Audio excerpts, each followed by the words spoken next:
Hey guys, Andrew Keen from KeenOnTheMarket.com.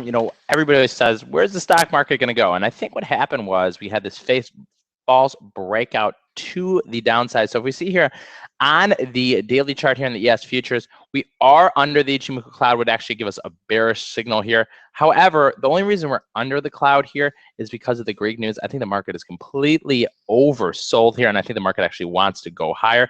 So we see here, look at that tail today, okay? Look at this bar. This is a very, very bullish setup here. Let's go into the 5-minute bar and look to see what happened overnight in the ES futures. So if we go to the 5-minute bar, futures opened up down 30 points and just found buyers all day long. So as you can see here in the Globex session, we rallied 30 points from the lows here. As we see here, got down to 20.34. I think this is a false breakout to the downside. I think the market goes higher. I think we will take out the highs of the year after the Greek news. I don't think the Puerto Rico news is that important. China selling off maybe a little bit more important. But if you look here on the 5-minute bar, let's go back a little bit to the left.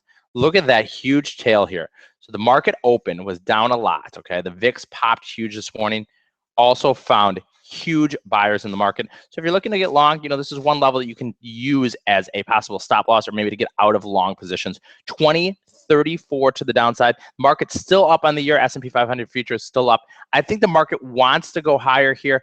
Let's go back in here and look at the weekly chart in the ES futures, the S&P 500 futures.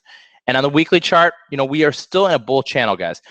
We have been in a bull market, and this is the longest we've gone without a 10% correction in a really long time, and I do not think this is what happened. So the daily chart is a little bit weak, but if you look at the weekly chart, guys, we are just straight higher.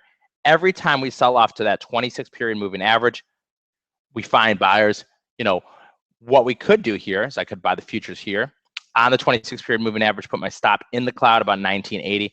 I think the ES futures go higher. I think we take out the high of the year, only about 70 points, about 3.5% correction from the highs here. I don't think the Greek news is anything important. If we get a close of the VIX above $20 for 3 straight days, is what I say to myself.